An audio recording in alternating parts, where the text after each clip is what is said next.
Esto es 4C, un podcast sobre cultura digital y comunicación para saciar tu curiosidad de conocimiento, con Carlos Guadián y Cristina Juesas. Buenos días, buenas tardes, buenas noches. Bienvenidos de nuevo a 4C.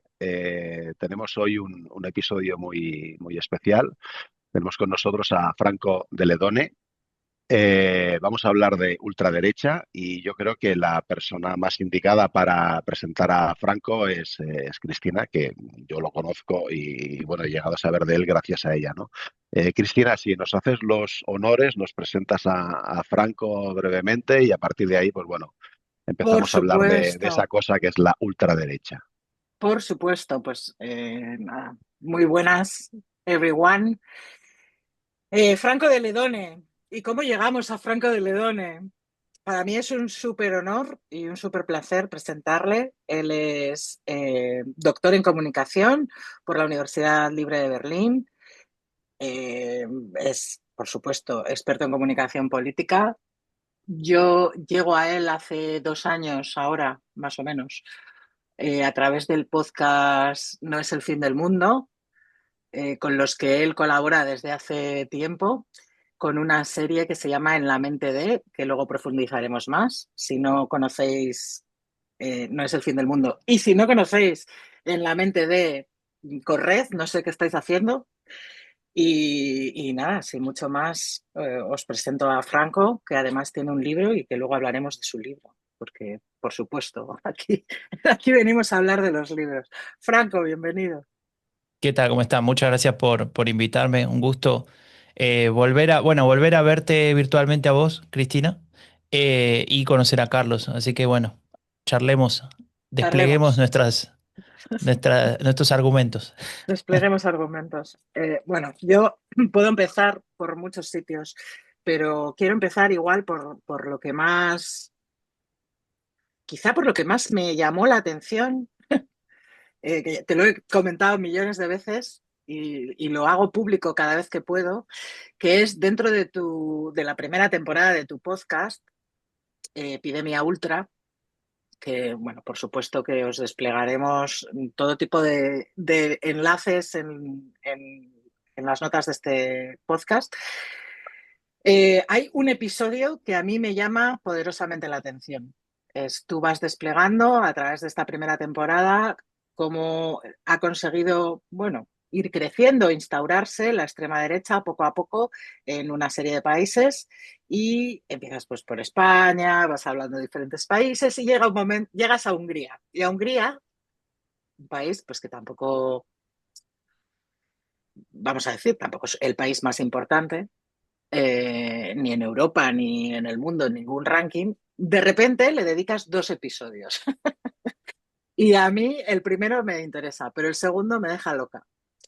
Eh, me vuela la cabeza. Y aparece ese personaje, bueno, que yo creo que todos hemos oído hablar de él, que es Soros, y cómo se gesta uno de los bulos más, yo creo que más extendidos, desde luego, de Internet, de la Internet política, y que más ha calado, porque al final incluso la gente que no ve fantasmas termina diciendo, bueno, pero si el río suena, agua lleva.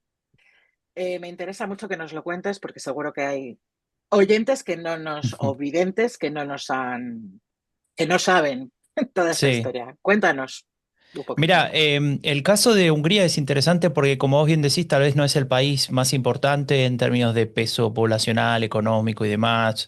La influencia que pudo llegar a haber tenido en el pasado en las discusiones de Unión Europea y demás, me refiero al pasado relativamente cercano, ¿no? No era muy importante, pero tiene una persona que se llama Víctor Orbán, que sí tiene un peso importante, especialmente en la medida en que ha crecido esta ultraderecha global que tenemos hoy en día. Tal vez hace 10 años o 15 no era tan así, pero ahora claramente él es un elemento relevante. De hecho, en este libro que mencionaba, que se va a llamar justamente Epidemia Ultra, hay un capítulo dedicado a él y el título del capítulo es El Profeta Ultra, porque de alguna manera es como una suerte de referencia. No solamente desde lo simbólico y de cómo comunica, sino también desde las políticas públicas que lleva adelante. Pero bueno, eso después lo podríamos llegar a comentar. Volviendo entonces a este capítulo de Epidemia Ultra, ese capítulo es doble porque era el último de la temporada y la verdad que el guión, cuando lo escribí, me había quedado como de demasiadas páginas y dije, o esto dura una hora, imposible, no lo va a escuchar nadie, o lo parto en dos y hago como episodio doble de fin de temporada, recordando cuando en el pasado hacían eso las series, ¿no? Estas que había que ver una vez por semana, ¿no? Las que ahora vemos Ujú. todas en un día, en una madrugada. Y entonces decidí cortarlo ahí y había un momento clave, y por eso tal vez te interesa más la segunda que la primera, que es cuando termino la primera, pienso, bueno, ¿cómo hago para que la gente quiera seguir escuchando la segunda parte? Porque la primera era solamente cómo llega Orbán al poder de alguna manera. Puede ser que te interese y demás, pero ¿cómo hago para seguir sabiendo más de este tipo? Y ahí es donde meto este personaje del asesor misterioso, creo que le llamé, que es Arthur Finkelstein, que es esta persona que vos mencionás, que de alguna manera es quien le aconseja a Orbán construir un enemigo que en ese momento no existía, ¿no? El enemigo tradicional de un partido político posiblemente sea el otro partido político que está enfrente, ¿no? Ideológicamente hablando. Ese partido, que era, digamos, el partido heredero del partido único del régimen comunista pre-caída del muro, está absolutamente destruido en la lona, no tiene más, la gente no tiene más confianza en ese partido, entonces, de alguna manera, Víctor Orbán no tenía un referente, un enemigo a quien referirse, y discutiendo o recibiendo la asesoría de este experto en comunicación política, en campañas negativas, ex asesor de, por ejemplo, de Netanyahu, de Ronald Reagan, etcétera, no sé, en el podcast enumera algunos más, él le recomienda construir un nuevo enemigo, ¿no? Y ese enemigo es George Soros. Soros es un filántropo millonario, especulador financiero con temas de bienes raíces, que es húngaro también, que se escapa en la época también todavía estaba el régimen comunista, y de alguna manera construye, luego de haber hecho su fortuna y demás, una organización, la Open Society, que lo que intentaba era ayudar a personas en regímenes opresivos a, bueno, abrir sus horizontes, a tener una oportunidad de luchar contra ese régimen y demás. De hecho, Víctor Orbán recibe una beca cuando es joven del propio Soros, o de su organización, mejor dicho, para estudiar fuera. Y lo que ve este asesor Arthur Finkelstein es que en Soros se podría proyectar ese gran enemigo de Víctor Orbán, porque él podía representar todos los valores que Víctor Orbán no representaba, ¿no? En términos sociales, en términos morales, incluso apelando a la narrativa antisemita, ¿no? Porque Soros es judío, entonces también. Entonces, como que reunía todos los casilleros posibles para poder tener al enemigo perfecto.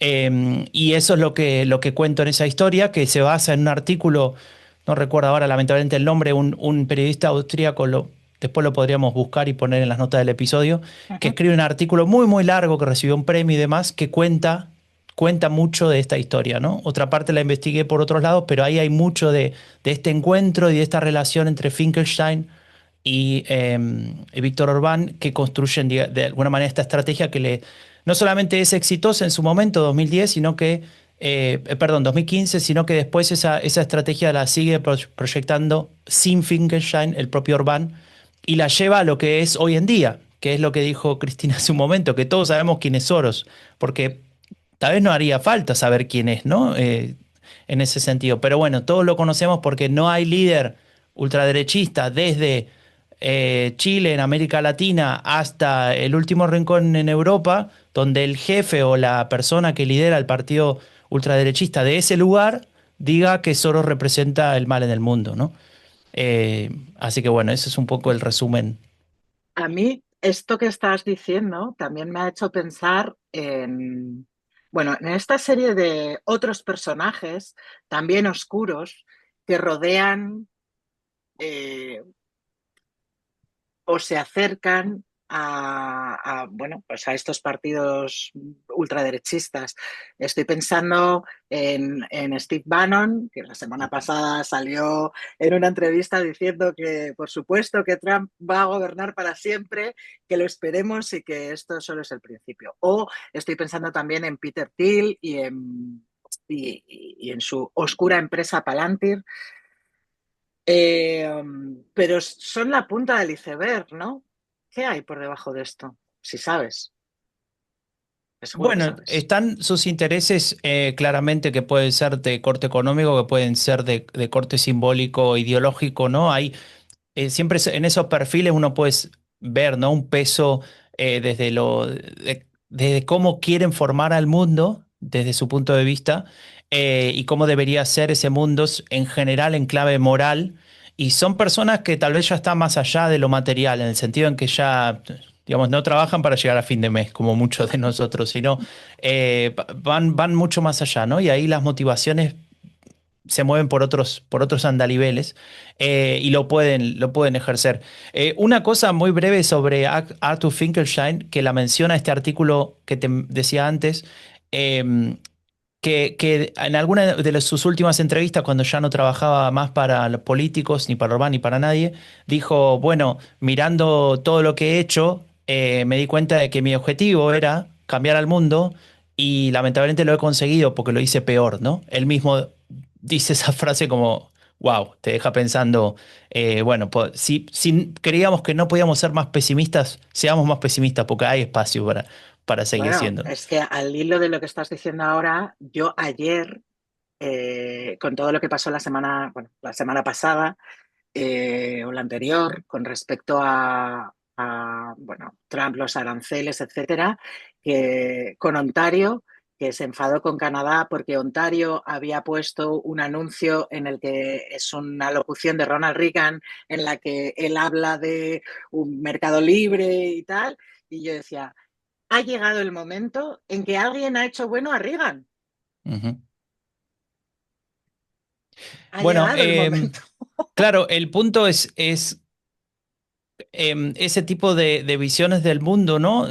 Si tuviéramos que trazar un paralelismo o un denominador común, si querés, Peter Thiel o Bannon con sus diferencias y sus diferentes roles y funciones, podemos profundizar más tarde, pero hay un denominador común, ¿no? Que es tener o construir un ideal de sociedad diferente al que podíamos tener hasta ahora, ¿no? Esto de tener una sociedad más o menos justa, vivir más o menos en paz, tratar de consensuar puntos en común para que no sea todo pelea y discusión y que no esté todo el tiempo como resultado de cualquier debate una gran mitad de perdedores y una gran mitad de ganadores, ¿no? Y el que perdió, bueno, problema de él, en todo caso tendrá que recuperarse la próxima y vivimos en esa competencia sin fin, ¿no? Que después se refleja en nuestra vida privada, pero llevándolo otra vez a lo público. Y ahí es donde veo en personajes, por ejemplo, como Steve Bannon, con sus intereses en su momento, cuando recién los conocimos, ¿se acuerdan? Antes de la pandemia, un poco antes de la pandemia, donde él quería formar esta liga de las ultraderechistas, ¿no? Una especie de liga de la justicia de héroes de la derecha radical que no funcionó por la propia naturaleza de esos líderes, que cada uno trabaja y compite por obtener votos en su propio país. No le interesa la alianza en ese sentido de estamos todos detrás de un lema, pero sí les interesa la alianza en un sentido, si se quiere, más articulado de obtención de financiamiento, de generación de redes, de contactos, de obtención, incluso te diría, de nuevas narrativas para utilizar en sus respectivos países. Y eso sí lo hemos visto. Y ahí es donde, por ejemplo, personas como Peter Thiel juegan un rol importante, primero porque tienen el dinero para hacerlo, pero también porque pueden generar esa estructura ideológica alternativa a esta sociedad que decíamos antes, donde se plantea una suerte de horizonte perfecto que nosotros podríamos verlo como distopía y tal vez ellos lo ven como utopía, ¿no? A ver, depende un poco del punto de vista. Pero lo que plantean es, bueno, necesitamos en realidad no un Estado como lo tenemos ahora democrático, sino un CEO, monarca, una especie de rey que en realidad sea un medio dueño o gerente de un país y que trabaje para ser lo más eficiente posible. Y esa es la única forma de ser feliz, ¿no? Según su punto de vista. Entonces, ahí vemos que va más allá de la discusión de si esta política pública sí o no, sino que se trata más de, este es el modelo de sociedad que necesita la humanidad. Todos los que se queden fuera de eso, bueno, será por su culpa y en todo caso tendrán que hacerse cargo de ello. Y me parece que ahí es donde vemos tal vez esas diferencias entre estos personajes y en el día a día que tenemos en casa, ¿no? Cuando vemos que el partido político tal dice, esta política me gusta o me deja de gustar y nos afecta directamente, ¿no? En lo cotidiano. Creo que ahí están esas diferencias más relevantes. Ujú, Franco, en el auge de esta nueva extrema derecha que estamos viendo alrededor de todo el mundo, a mí a veces se me hace difícil, ¿no? De admitir qué es lo que está sucediendo, por qué está realmente creciendo todo este tipo de ideología, ¿no? Toda esta corriente ideológica, teniendo en cuenta un poco de dónde venimos de no hace tantos años. Es decir, el siglo pasado vivimos una época de los grandes fascismos, ¿no? En Italia, en Alemania, en España, en muchos sitios. Evidentemente, en toda Sudamérica, pues han habido todo tipo de regímenes de dictatoriales de extrema derecha.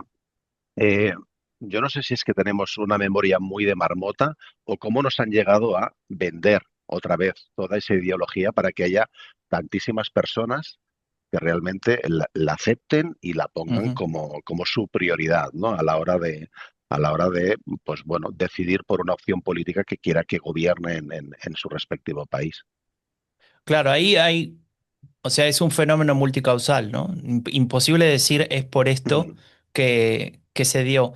Es interesante cómo lo planteás, digamos, si ponemos el ojo en lo fascismo, porque es justamente hace 100 años, ¿no? Pareciera como un número medio redondo, caprichoso, si se quiere, porque podrían ser 110 o menos o más, da igual, pero es interesante que un siglo después volvemos a un punto en el cual que creíamos superado, ¿no? Porque la derrota del fascismo, si querés tomar como punto de referencia el fin de la Segunda Guerra Mundial, aunque en otros países no es así, ¿no?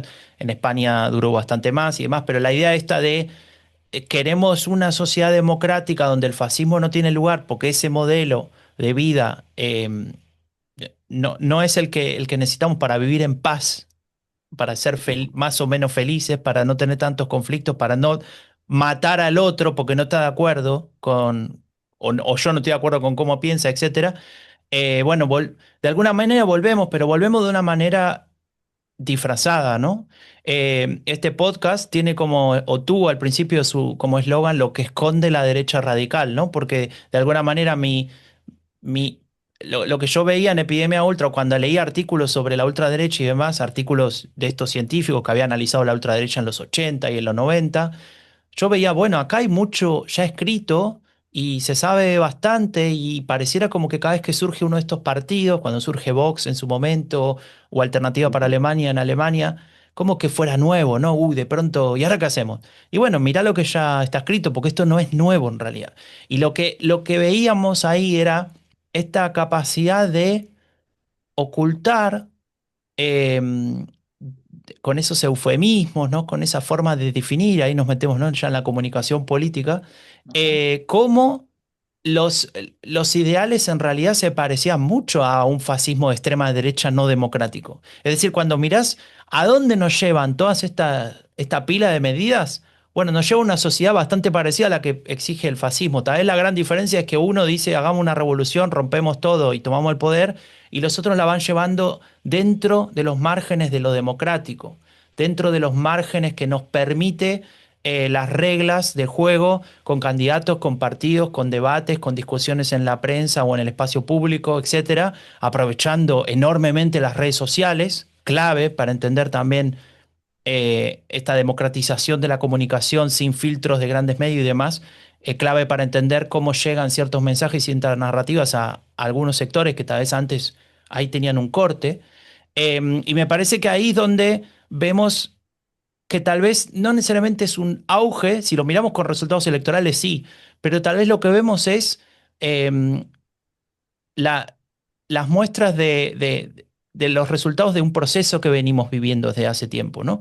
Entonces, hay un autor que recomiendo mucho leer, está traducido al español, que escribe sobre fascismo, que se llama Roger Griffin, que es un profesor inglés ya jubilado, y él dice que tal vez la diferencia más importante entre aquellos fascismos que él estudiaba y demás y lo que estamos viendo ahora, más que lo ideológico y demás, que podríamos encontrar esos solapamientos, lo más interesante es ver cómo la estrategia de la comunicación que viene de la idea populista de separar a la sociedad entre buenos y malos desde una perspectiva moral, es decir, la élite es corrupta y malvada y está en contra de los intereses del pueblo que es víctima y sufre esa represión, ¿no? Y la voluntad popular queda oculta detrás de los intereses de la élite. Esa lógica fue tomada por este tipo de partidos para vehiculizar tal vez esa ideología de derecha radical, ¿no? Esa ideología no democrática en el fondo.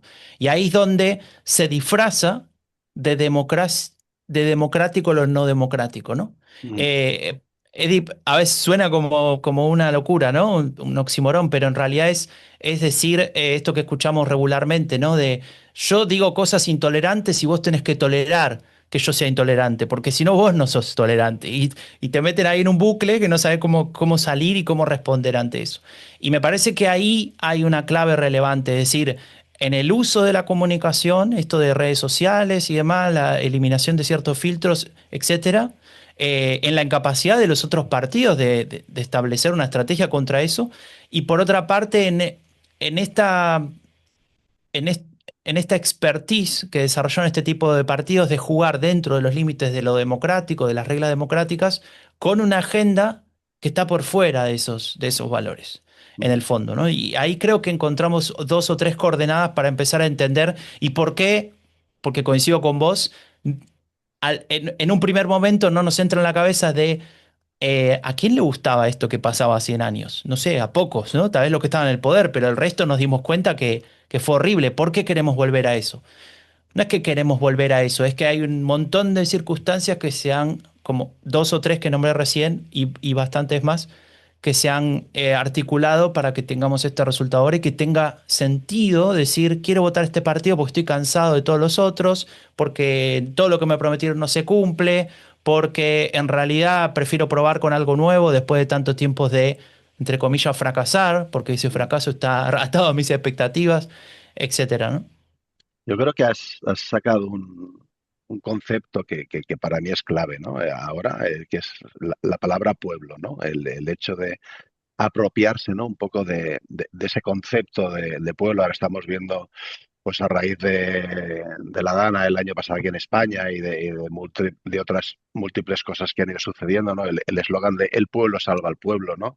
Ese quizá apropiamiento de ese concepto combinado con ese discurso nativista, identitario, que además, como decís al principio, genera o identifica un enemigo nuevo que va contra el pueblo. En este caso, la mayoría de estos partidos es la persona que es diferente, que es extranjera, esos otros colectivos que están ahí. Y yo creo que la apropiación de determinados conceptos pues también está teniendo mucho que ver, ¿no? Y sobre todo que blanquea seguramente determinado tipo de ideologías y les permite meterse, como decías, dentro de ese ámbito democrático para poder vincularse e ir progresando sin que nos demos cuenta. Bueno, sin nombrarlo, acabas de nombrar o de meter acá en nuestra charla a un teórico italiano muy conocido que no pertenece a esta parte del espectro político, sino a la opuesta, que es Antonio Gramsci, ¿no? Ajá. Y esa es otra de las, tal vez, de las razones interesantes que también despliego en este libro de Epidemia Ultra y que en el podcast también hay algunos episodios sobre esto, que es lo que vos decís, lo de la apropiación de las palabras, en realidad es también lo que hoy en día se conoce como batalla cultural, ¿no? De quién se hace cargo de qué es libertad y a quién le vas a creer, a ellos o a mí, o qué es tolerancia, o qué es justicia, incluso justicia social, ¿no? Se podría hasta poner ahí en la lista de palabras que se discuten, ¿no? ¿Por qué? Porque como decía Gramsci hace, en este caso, 110 o 120 años, la batalla es por la hegemonía cultural, ¿no? Y hasta tanto no se logra una hegemonía a nivel cultural, es decir, de cómo definimos al mundo y qué es lo que está bien y lo que está mal, es imposible ganar luego la batalla política, salvo que sea por la fuerza, una dictadura, etcétera, ¿no? Entonces, estas ideas las recuperan los primeros pensadores de las nuevas derechas, ¿no? Acá hay pero voy a hacer una palabra argentina, ¿no? Pero un despelote de conceptos porque hablamos de nuevas derechas, extrema derecha, derecha radical, es un quilombo. Entonces, a veces las palabras, o al menos esos conceptos sirven para ordenarnos, ¿no? En este caso, nuevas derechas, yo le llamaría a los pensadores, los intelectuales, que intentaban construir una derecha alternativa a la que existía en ese momento. Estamos hablando de fines de los años 60, 70, época del Mayo francés, la izquierda crece, se da la- lo que se conoce como la revolución silenciosa, donde cambian los roles de género, o empiezan a cambiar los roles de género, empieza a pensarse, bueno, al final las mujeres tal vez hacen otra cosa, aparece el tema de la descolonización en todo el mundo, se dan un montón de cosas que de pronto dejan a la derecha un poco en offside, ¿no? En fuera de juego. Y ahí donde aparecen estos intelectuales, en Francia, eh, para decir, bueno, hay que pensar a la derecha de vuelta. Porque las ideas del fascismo fracasaron, pero nos siguen pareciendo correctas, dicen, ¿no? Por ejemplo, Alain de Benoit y su grupo. Y ahí es donde retoman, hacen un poco de cherry picking, ¿no? Y toman este concepto, esta idea de Gramsci. Y dicen, bueno, en todo lo demás estaba equivocado, pero en esto tenía razón este comunista italiano. Y lo que hacen es decir, bueno, intentemos primero dominar el campo de las palabras, de las ideas, de los conceptos. En tanto y en cuanto podamos conquistar mentes, podemos después conquistar votos. En la dirección inversa no lo vamos a conseguir nunca porque estamos hablando, insisto, imagínate los años 70 pasaron 30 años de que terminó la guerra, de otra manera no vamos a conseguir nunca de vuelta a tener éxito. Y ahí es donde se empieza a construir lo que sería como el germen de la epidemia ultra actual, porque si mirás ahora a todos estos partidos, así como vos lo que describiste en tu pregunta, todos trabajan en hacerse cargo de algunas palabras que vos decís, pero esta palabra, ¿por qué la dice este señor que piensa de esta manera? ¿No? Y las marchas por la libertad en la época de la pandemia, no sé si se acuerdan. Bueno, ¿qué significa libertad ahí en esa marcha? ¿No? Por ejemplo, o las discusiones sobre femonacionalismo, ¿no? Esto de decir, bueno, yo en realidad defiendo los derechos de las mujeres porque no quiero que haya inmigrantes acá, porque los inmigrantes no respetan a las mujeres, según toda esa lógica, ¿eh? Por favor, no me hagan un clip así porque parece que los estoy... No, no.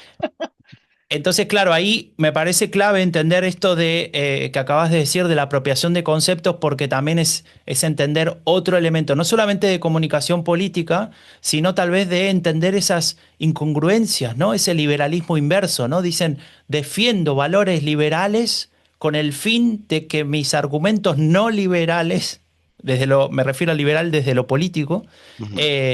con el fin de justificar, ¿no? Esos argumentos no liberales. Entonces, es muy común, en España creo que también, ¿no? Que se dice, no, en este país no hay libertad de expresión porque no me dejan decir lo que estoy diciendo en este momento. Y es Mm. increíble que yo quiera expresarme en contra de algo y no me dejen decirlo porque ahora lo estoy haciendo, pero en realidad nadie me deja. Y voy a decir, pero escúchame, lo estás haciendo, lo estoy escuchando y aún así me estás vendiendo de que no lo puedes decir. Y es, bueno, eh, lo podemos conectar después con lo que pasa posteriormente con el tema de la cultura de la cancelación y demás que se discute.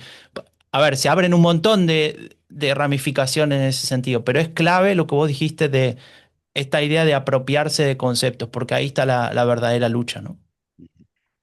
A ver, no, igual te voy a hacer un quiebro aquí, te voy a cambiar de tema bastante.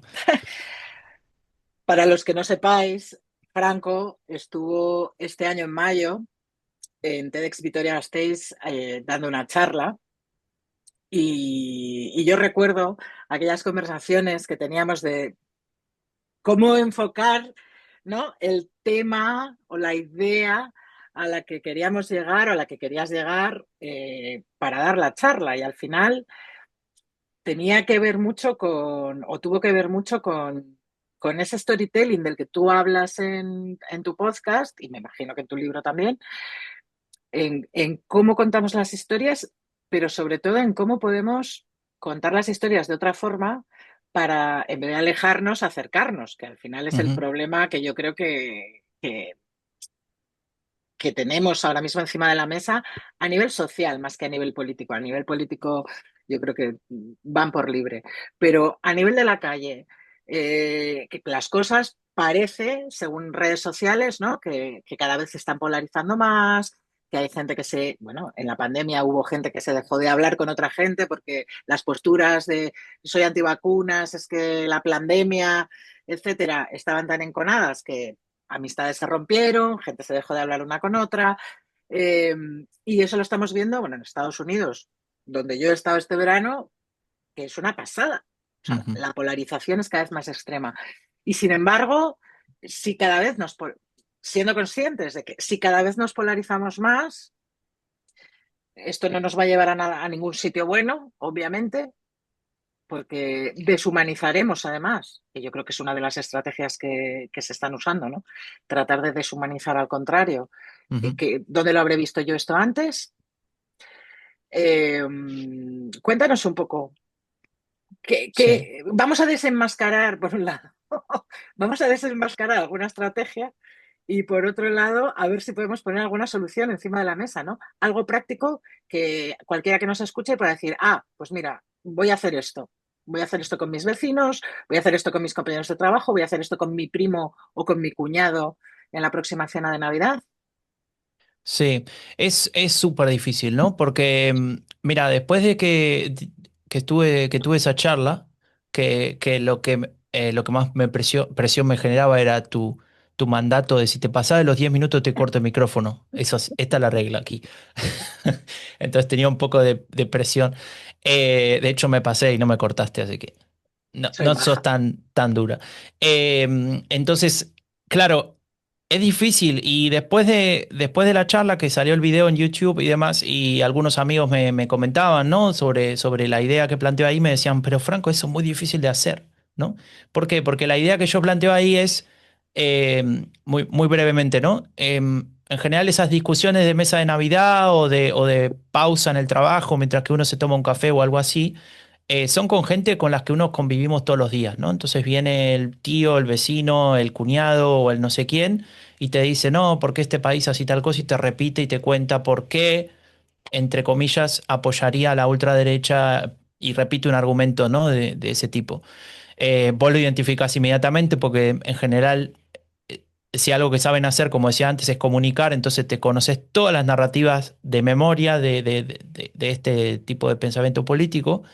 Y ahí es donde, claro, decís, bueno, camino uno, me peleo, ¿no? Le digo, no, sos un idiota, o cómo vas a estar en contra de tus propios intereses, no ve que lo que estás diciendo, bla.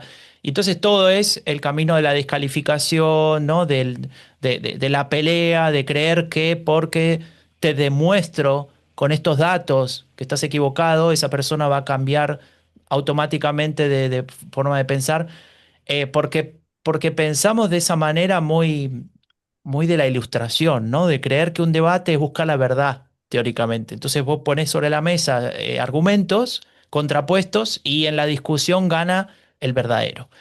No, bueno, eso no sucede y no va a suceder. Porque nos pasa también a nosotros, tal vez con otras discusiones, las que sean, más mundanas, menos importantes, lo que sea. Entonces ahí donde yo lo que intentaba plantear era, bueno, tal vez lo que hay que hacer es ahí ser fuerte en el sentido de no entrar en la pelea, no dejarte dominar por tal vez una sensación de enojo que pueda llegar a surgir en un primer momento cuando te dicen yo voto a tal partido por esta razón y esa razón te parece una estupidez o no, pero te parece equivocado y en lugar de descalificar al otro, bajar un cambio y empezar a hablar con esa persona, ¿no? Y empezar a tratar de buscar la forma de mostrar el mismo problema que esa persona te pone sobre la mesa desde otro punto de vista. ¿Por qué? Porque yo parto de la base de que con esa persona seguramente haya muchas más cosas que te conectan que las que te separan. Seguramente entre las que te separan está esa discusión que tenés en ese momento, en la mesa de Navidad o en el trabajo, donde sea. Pero después tenés muchas otras, de compartir un sistema de valores, una visión del mundo, etcétera.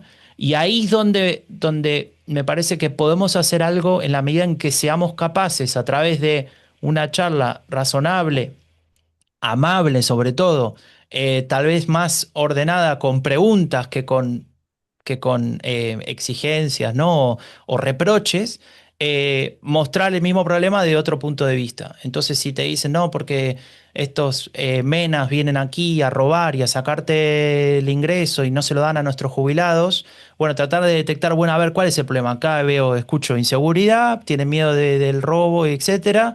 Escucho abuelos que cobran poco, ¿no? Y entonces podemos empezar a convenir algunas cosas. Por ejemplo, nadie quiere que le roben y nadie quiere que los abuelos cobren una miseria, pero tal vez podemos discutir de dónde viene eso de que cobran una miseria. Tal vez el sistema los deja fuera por otras razones. Tal vez tendríamos que revisar eh, no si hay o no hay más o menos menas, sino cómo se está repartiendo la riqueza en este país. Tal vez si hubiera menos gente que evade impuestos, en una de esas hay más dinero para que eso se ordene de otra manera. No sé, depende de cada caso y también en general depende de cada momento en el que se está dando eso. Y ahí donde venía un poco la crítica o la discusión con estos amigos que me habían visto el video, de decirme, bueno, pero si a mí me dicen que, me acuerdo un amigo que me decía, si a mí me dicen que me dice, yo soy homosexual y me dicen la homosexualidad es un error, es una enfermedad o este tipo de cosas, yo no puedo decir nada de esa persona. Qué voy a tener en común? Digo, bueno, obvio que hay límites, ¿no? Que hay cosas, hay puntos donde no va a haber ningún tipo de acuerdo. Eso también lo tenemos que saber, ¿no? Buscar una sociedad feliz en la que todos estemos de acuerdo, bueno, también es una suerte de distopía, porque eso no existe. Pero un poco la charla iba por ese lado. Me parece que la charla se queda en eso, en una charla de 10 minutos. Es un trabajo mucho más profundo, es un trabajo que también depende mucho de los contextos, de los países. Depende mucho también del impacto que eso tiene desde el punto de vista personal, de las biografías, ¿no? Porque no es lo mismo a quien se ha visto lastimado y afectado personalmente por el accionar de una determinada ideología, y que eso ha significado tristeza, muerte, decepción, lo que sea, que a alguien que tal vez lo está tocando desde fuera porque está teniendo una charla de sobremesa, ¿no? Sobre no sé cuál tema, que lo tiene muy lejos. Entonces, todo eso tiene que ser afinado. De ahí está el trabajo que hacen personas como ustedes, que se dedican a la comunicación política a fondo, políticas públicas, cómo afinarlas, cómo sintonizar mejor. Eh, y ahí creo que también sería muy pretencioso de mi parte pensar que con una charla de 10 minutos mostramos ahí las soluciones, ¿no? Para la polarización social. No, pero por supuesto, claro, en 10 minutos da tiempo a lo que da tiempo, pero yo creo que sí da tiempo a que se vea como esa chispa que te ilumina para luego tú pensar por tu cuenta y ver, Ujú, vale, ¿cómo puedo yo traerme esta idea a mi terreno, ¿no? O a mi mundo? Y esto me lleva al podcast otra vez. ujú, En Epidemia Ultra, la última temporada, voy a decir, estás haciendo toda la serie o estás sacando toda la serie en La Mente de. La ujú. Mente de, que es una colaboración con el Orden Mundial, que si no conocéis, os recomiendo, por supuesto, mucho y encarecidamente a todos. Y me interesa mucho porque te metes en la mente de diferentes, vale, en la mente de los diferentes líderes ultraderechistas mundiales, pero no te metes solo en su mente, sino que te montas toda una narrativa en la que en donde Ujú, realmente te metes es en la mente de una persona prototipo de ese país y tratas de entender por qué llega a votar una persona clase media, ¿no? ujú. A ese político en concreto. Cuéntame más de esto, Ujú, porque realmente me interesa mucho. Yo creo que es un ejercicio de empatía y de tratar de ir más allá, de tratar de entender y de tratar de entender además en diferentes contextos culturales, físicos, ¿no? ujú, Incluso, yo creo que si todos tratáramos de hacer ese tipo de esfuerzos intelectuales, eh, bueno, podríamos acercarnos, no digo llegar a conseguir, pero acercarnos a lo que proponías en la charla, ¿no? A buscar más consenso y menos, no sé, igual soy ujú. optimista. Pero No, mira, cuéntame cómo está usas tú bueno. la narrativa y. Sí, mira, está buenísima la pregunta porque me hace pensar un poco en cómo se desarrolló todo esto de Epidemia Ultra, ¿no? Que si lo querés ver como un producto, se podría decir que nace como una necesidad mía de contar lo que leía en papers y hacerlo más entretenido, entre comillas, y termina siendo lo que es ahora, ¿no? El podcast como lo escuchan ahora, que es lo que decía recién Cristina. Entonces, en un primer momento me acuerdo. Era antes de la pandemia y dije, bueno, voy a hacer entrevistas a estas personas expertas que nos cuenten lo que investigaron, porque no puede ser que nadie lo haya leído y nadie lee estos artículos, entonces si lo cuenta, más fácil. Año 2019, 2020, perdón ya. Y ahí en marzo vino el cierre de todo y no hay podcast porque se bloqueó todo, no sé. Y dije, bueno, será una señal, será que lo tengo que pensar un poco más. Entonces teníamos mucho tiempo para pensar, no sé si se acuerdan, no fue hace tanto tiempo, ¿no? 5 años, 6. Y entonces ahí es donde dije, bueno, ¿y si lo cuento diferente? Y ahí me encontré, pero estas cosas de la casualidad de la vida, ¿no? A través de las redes con una compañera de la secundaria de Argentina, en Twitter. Dije, pero esta no es la... Y era Romina Ballester.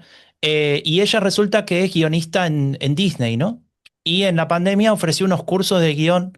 Y dije, che, yo quiero hacer un curso de guión con vos. Lo podemos hacer online, obviamente, no tenemos nada para hacer. Y así aprendo a ver si puedo contar esas historias mejor, ¿no? Había algunos podcasts así medio narrativos que me interesaban y ahí es donde ella me da algunas ideas y algunas herramientas para construir personajes, para todo esto que era de alguna manera ajeno desde desde el armado, ¿no? Para mí. Y es donde empieza a tener esta chispa las primeras temporadas de Epidemia Ultra, de vez en cuando un personaje, pero eran como escenas medio aisladas, ¿no? Me ayudaban a transmitir cosas de manera un poco más interesante o atractiva que solamente contar un concepto. Pero ahí quedó. Y hace un año y pico me encuentro con Fernando Arancón, que es director del Orden Mundial. Me encuentro online, de hecho lo conocí en persona mucho tiempo después, y me dice, mira, a mí me gusta un montón Epidemia Ultra, tenemos que hacer algo juntos, nosotros estamos haciendo hace un año ya, no es el fin del mundo. Yo lo conocía, pero es un podcast que es más conversacional, entonces no tenía mucho que ver con eso de Epidemia Ultra. Y él decía, tenemos que buscar una forma de armar algo en conjunto. Y ahí es donde él, o hablando y demás, pero él tiene esta idea de por qué no ponemos el ojo en la mente de personajes autoritarios. No necesariamente ultraderechistas, porque hay también de otra Sí. raigambre ahí en la lista. Personajes que gobiernan de manera autoritaria, es decir, el criterio de selección era gobiernan, si tienen el poder, y lo ejercen de esta manera. Y ahí armamos un podcast híbrido, pero híbrido en el sentido más bruto que se te puede ocurrir, porque es una parte de análisis, una parte de historia, una parte de análisis, una parte de historia, encajado así como en bloques. Y lo que pasó fue que dijimos, bueno, vamos a hacer 2 o 3 y veamos si funciona. Si a la gente no le gusta, lo dejamos y si no, seguimos. Y habíamos puesto en la lista para empezar tranquilos con Bukele. En ese momento había ganado la reelección, no, se presentaba para la reelección, y después venía Trump, que había elecciones primarias antes de siquiera ser candidato por segunda vez, y después venía Putin, ¿no? O sea, personajes fáciles teníamos por delante. Y cuando viene Bukele, bueno, ahí sí estaba solitario acá en esta habitación, pensando, bueno, ¿cómo lo encaro? Porque se dio que por razones obvias, ¿se acuerdan el tema de Bukele con su campaña de seguridad y demás? Por otros proyectos que tengo, no sé, en los últimos meses, en ese momento había hecho como, no sé, 6 podcasts sobre Bukele. ¿Viste cuando te aburrís que ya decís, ¿cómo cuento esto de vuelta sin repetirme?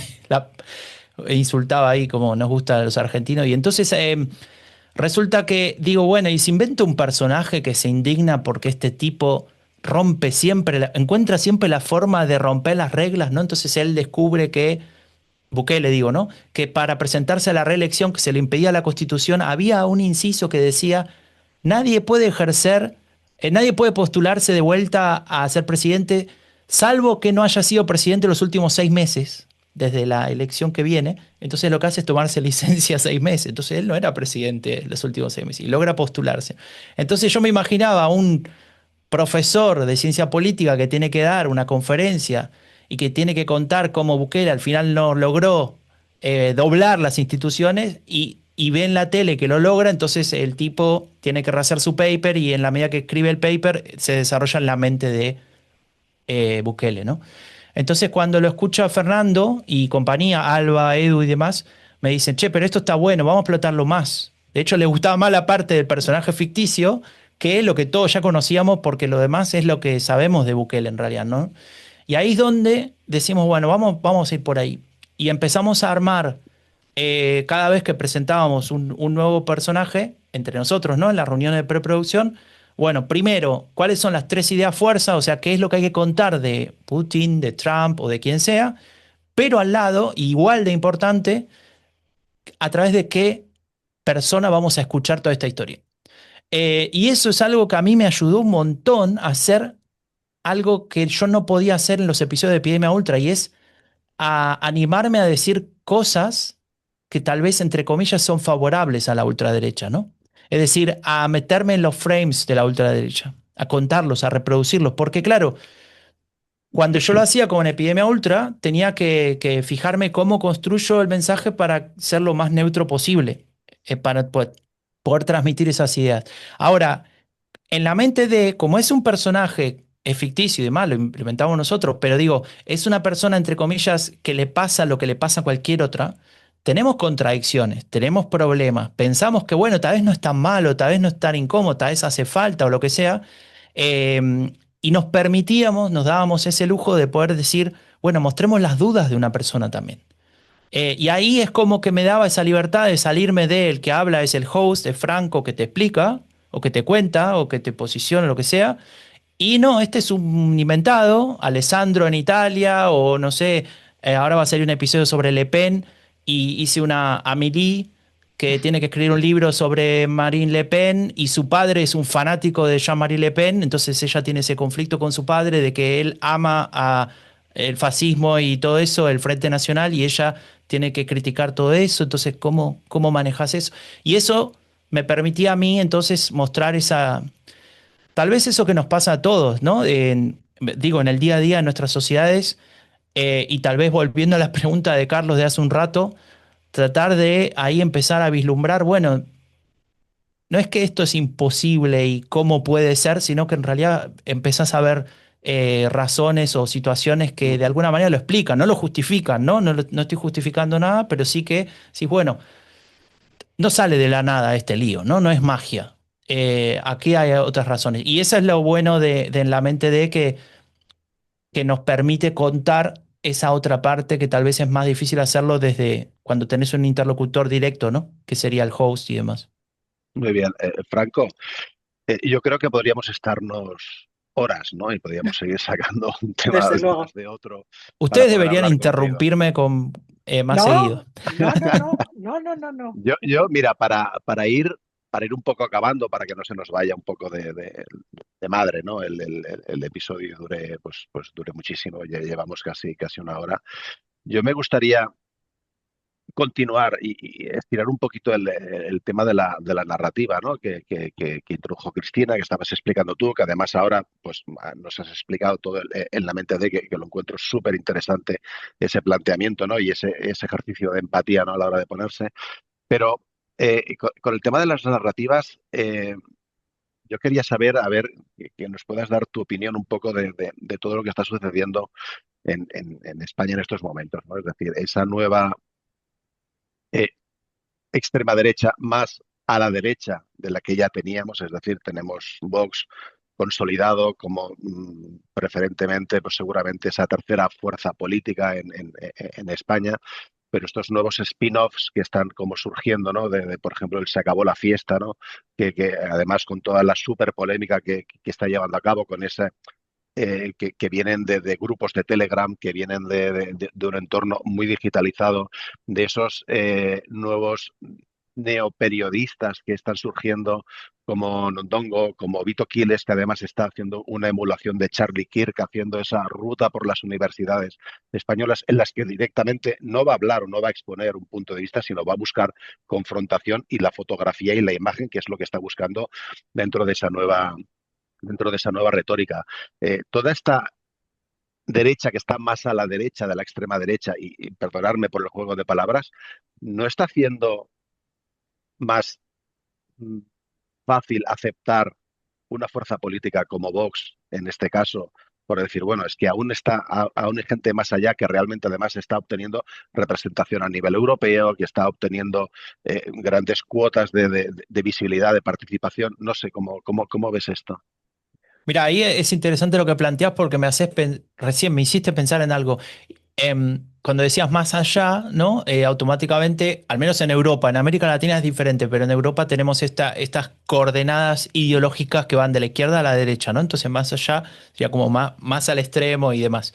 Y es interesante porque así como lo planteás, y yo tenía en la cabeza, mientras que hablabas también el caso de Argentina, eh, pensaba tal vez además del eje ideológico, podríamos pensarlo en un eje de disrupción, ¿no? Es decir, de alejarse de lo democrático, pero no tanto en el sentido de las leyes, de los valores democráticos, sino de cómo funciona una democracia, ¿no? Es decir, de cómo debemos discutir y consensuar o buscar compromisos, etcétera, para lograr avanzar, ¿no? En armar una ley o en ponernos de acuerdo en no sé qué cosa.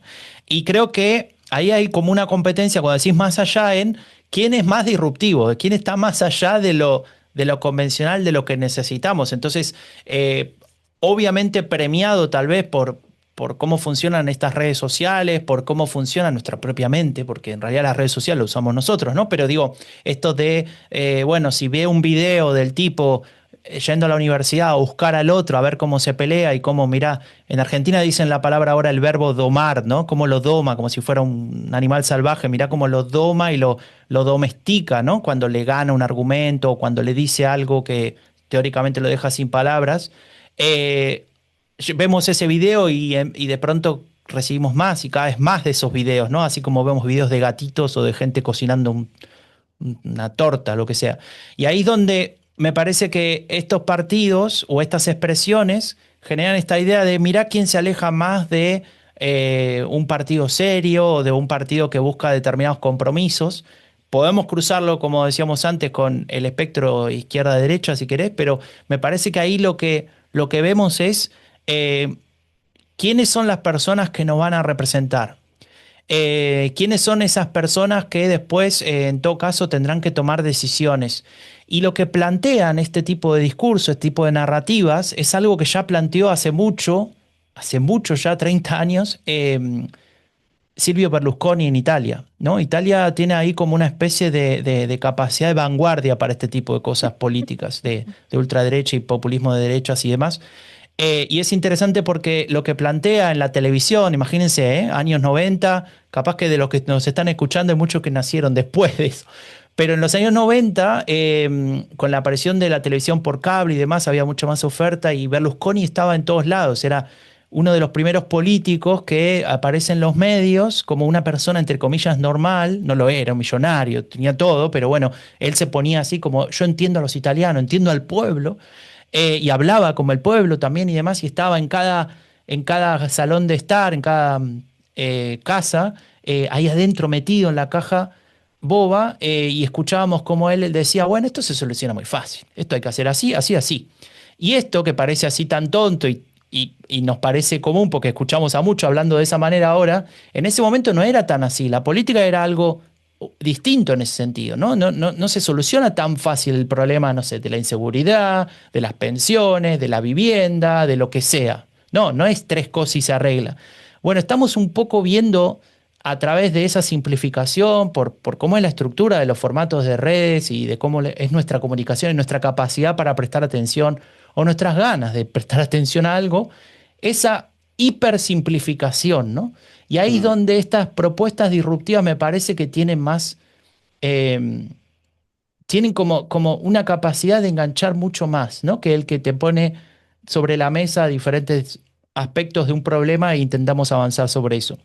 Y a eso le agrego lo último de estas narrativas más disruptivas y más extremas, si se quiere, en ese sentido, y es que, como decías un poco en tu pregunta, terminan por, no diría legitimar, pero al menos hacer más potable opciones políticas que tal vez hace 10 años eran disruptivas y ahora pasaron como a estar en una suerte de normalidad, como que se va moviendo el eje y entonces aparecen ejemplos que encontramos bastante en Europa, lamentablemente, donde un partido de derecha tradicional o conservador se coaliciona con un partido que hasta hace muy poco era invotable y no era aceptado como aliado político ubicado en la derecha radical o incluso hasta en la extrema derecha en algunos casos. En Austria lo hemos visto, se discute ahora incipientemente en Alemania.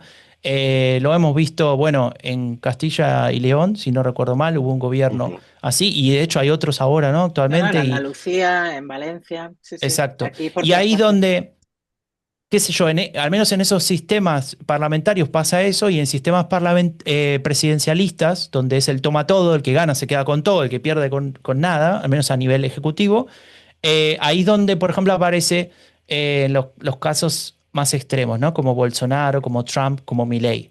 Y es interesante porque pareciera, esto no me animo a formularlo como una conclusión, pero al menos sí como pregunta, pareciera que pensamos que como todas las experiencias anteriores nos decepcionan, y si votamos a esos partidos nos vamos a volver a decepcionar, mejor votar algo nuevo, disruptivo y desconocido, que nos abre la chance del 50% de decepcionarnos de vuelta porque no sabemos, porque no los conocemos, porque son outsiders, porque lo que propone está fuera de agenda y fuera de la lógica incluso, o tenemos otra 50% tal vez de no decepcionarnos. Visto de un pensamiento muy superficial, ¿no? Porque obviamente si uno analiza en concreto las políticas, si es que las plantean, porque a veces ni las plantean, te das cuenta que ese porcentaje se reduce un montón. Pero creo que ahí está la clave para entender un poco tal vez el impacto de estas otras fuerzas que van surgiendo, como las que mencionabas en Mm. España, ¿no? Muy Bueno, bien, Franco. yo, yo tengo Di, Cristina. una última pregunta antes, antes de, antes de terminar, que tiene que ver con, bueno, más, no sé si es pregunta, sí es pregunta realmente, es sobre todo por ver cómo lo ves tú. Tiene que ver con esto último que has dicho. Lo enlazo con la charla de Daphne Halikopoulou Mm, de TEDx Vitoria-Gasteiz. En su charla, ella habla de que realmente lo que favorece el auge de las extremas derechas, especialmente en Europa, que es donde, bueno, es el campo donde ella estudia, no es tanto, aunque lo pueda parecer por su discurso, pues la inmigración, etcétera, sino que detrás de este auge está la desigualdad. Entonces, enlazando desigualdad con los jóvenes, ¿no? Si ujú, miramos las pirámides poblacionales, salvo en todo Occidente, desde luego, y en prácticamente todo el norte global, bueno, norte global y en general, porque en China, Japón, etcétera, está pasando exactamente lo mismo. Las pirámides poblacionales hacen que haya muchos menos jóvenes, muchos más personas mayores que dentro de X tiempo se van a jubilar y que el sistema les garantiza ese bienestar más o menos a través de las pensiones, etcétera. Es decir, que los jóvenes ahora están jodidos y van a seguir mm. estando jodidos, porque es que los mayores somos más. ¿No tiene esto también algo que ver con lo que está pasando a todos los niveles? De los jóvenes rompiendo el sistema o queriendo romper el sistema porque el sistema no funciona para ellos y no va a funcionar para ellos. Y Ujú. con esto ya. Sí, bueno, a ver, hay cierta, o sea, yo creo que en parte es cierto, y en parte también cuando hablamos de los jóvenes, al igual que cuando hablamos de los trabajadores o los ancianos o cualquier grupo, hay que dividir, ¿no? Porque si no estaríamos como subestimando a ese grupo. Entiendo que es una forma de ordenarlo y de tratar de Sí, por entender, pero, supuesto. pero ahí hay, por ejemplo, simplemente para justificar por qué digo esto, hay casos donde ese comportamiento, cuando miramos comportamiento electoral, es raro, es diferenciado. En Alemania, en febrero de este año 2025, hubo elecciones federales. Y cuando uno mira cómo votaron los jóvenes de entre 18 y 24 años, es decir, la mayoría por primera vez votaban, a lo sumo algunos votaron por segunda vez, veías que entre los hombres de ese grupo ganaba la ultraderecha con mucha distancia, 30%, es decir, 10 puntos por encima de lo que sacó en total, y en las mujeres ganaba la izquierda, también con la misma distancia, más de 10% era incluso. Y la ultraderecha sacaba mucho menos votos que a nivel global en ese Ujú. país. Entonces vos veías ahí, bueno, son todos jóvenes. pero lo dividimos entre hombres y mujeres. Imagino si haces otros cortes de otro tipo y empezás a desagregar, encontrarás también otras lógicas. Ahí veo, por ejemplo, o lo que se analizaba era el discurso profundamente antifeminista y antiderechos que impactaba más en tal vez sectores jóvenes varones que en sectores jóvenes mujeres. Y se había puesto mucho énfasis en esa campaña, en esas temáticas, ¿no? Entonces, ahí empezás a encontrar esos elementos. Pero sí es cierto, y ahí es innegable tu planteo, que hay determinadas problemáticas incluso de largo plazo, como puede ser la crisis climática, que una parte importante de la sociedad, especialmente la que nos vamos a morir antes que los jóvenes, que yo diría, te lo diría hasta en primera persona del plural, no nos importa, ¿no? Como diciendo, bueno, yo no me voy a hacer cargo de este lío. Yo quiero usar mi auto como a mí me gusta o irme de vacaciones a no sé dónde porque bla, bla, bla. Y no nos importa evidencia sobre cambio climático y muchas veces estos discursos de ultraderecha nos dan las herramientas para poder no sentirnos culpables, si querés, no tener cargo de conciencia, porque bueno, no, en realidad no existe. Si llevamos al cambio climático, ahora si lo llevamos al tema de desigualdad, ni hablar, ¿no? O sea, ahí también es como este discurso no te da respuesta, no te dice cómo lo van a arreglar, no te dice cuál sería el camino correcto, pero te dice que esto es una porquería y te indica dos o tres culpables, como decía antes Carlos. El inmigrante es un culpable, la izquierda o estos partidos cómplices son culpables por diferentes razones. Soros es culpable porque en realidad hay una teoría conspirativa y ahí empezás a subir el nivel de radicalización de la narrativa, ¿no? Que ya te lleva a las teorías conspirativas con mucha facilidad. De hecho, ni hablamos de teorías conspirativas, pero bueno, no importa.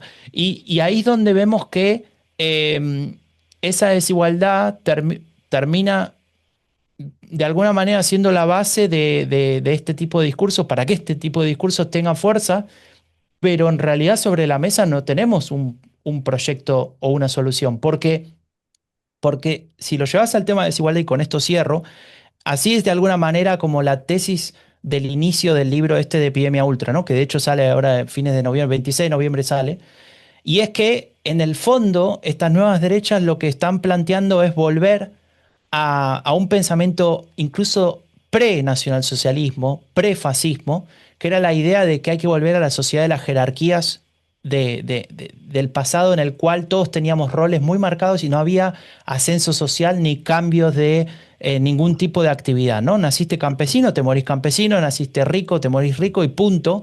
Y en el que la desigualdad, el pensamiento universalista, es decir, esto de todos los humanos somos iguales, los derechos humanos, todo eso es un error según ese pensamiento. Bueno, en el fondo, lo que nos están planteando es todos estaríamos mejor en armonía si hubiera más desigualdad, no menos. Tal vez por eso no tienen una respuesta para esta discusión y tal vez por eso aparece en este discurso con ese éxito en esta sociedad que nos muestra que o no queremos o no podemos encontrar soluciones para esa gran pregunta que ahí sí coincido con ella, eh, que es el de la desigualdad en Grecia, en España, en Europa y en Latinoamérica o en cualquier otro lugar del mundo, ¿no? Muy bien. Franco, ha sido un placer poder estar contigo esta hora y poco.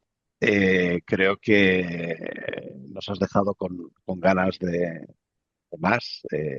Recomendamos evidentemente y fervientemente el podcast de Epidemia Ultra, el nuevo libro que va a salir en noviembre, y todo esto, pues más las referencias a los libros Todo. que has comentado y demás, pues todo esto ya lo iremos incorporando, lo incorporaremos también en las notas del episodio.